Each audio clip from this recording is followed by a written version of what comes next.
રાજકોટ જિલ્લાના ધોરાજીમાં મેમણ સમાજ તેમજ દરેક સમાજના ઉત્થાન માટે સમગ્ર વિશ્વમાં કામ કરતી સંસ્થા એટલે વર્લ્ડ મેમણ ઓર્ગેનાઇઝેશનની ધોરાજી ખાતે યુથ વિંગ ટીમની કામગીરીને બિરદાવીને સર્વાનુમતે સૌરાષ્ટ્રના યુથ વિંગના પ્રેસિડેન્ટ તરીકે સરફરાઝભાઈ હાજી બસીરભાઈ વાધરિયાની નિમણૂક કરવામાં આવી.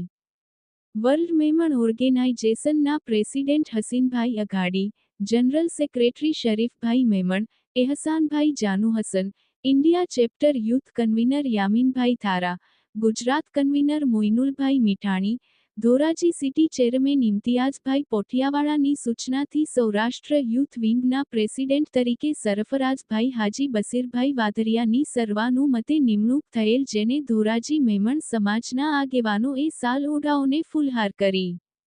સન્માન કરવામાં આવ્યું હતું. આ તકે મેમણ જમાતના પૂર્વ પ્રમુખ હાજી અફરોઝભાઈ લકડકુટા પોઠિયાવાલા, મેમણ જમાતના પ્રમુખ Imtiyazbhai Pothiyawala, secretary Basitbhai Panwala, youth wing Dhoraji vice president Iqbalbhai Batiwala, Imtiyazbhai Supediwala, Sirajbhai Ghaya, સુધારાઈ સભ્ય યુસુફભાઈ નવીવાલા, મોહસિનભાઈ તેલી, સિરાજભાઈ બતીવાલા, સેબાજભાઈ બતીવાલા, અશફાકભાઈ પોઠિયાવાલા, નોફલભાઈ લોખંડવાલા, કાદરભાઈ પટેલ, ઇરફાનભાઈ પોઠિયાવાલા સહિત લોકોએ સરફરાઝભાઈ હાજીબસીરભાઈ વાધરિયા શુભેચ્છા પાઠવી હતી, તેમની કામગીરીને બિરદાવી હતી. રિપોર્ટર મતીન બાપુ, સૈયદ, ધોરાજી.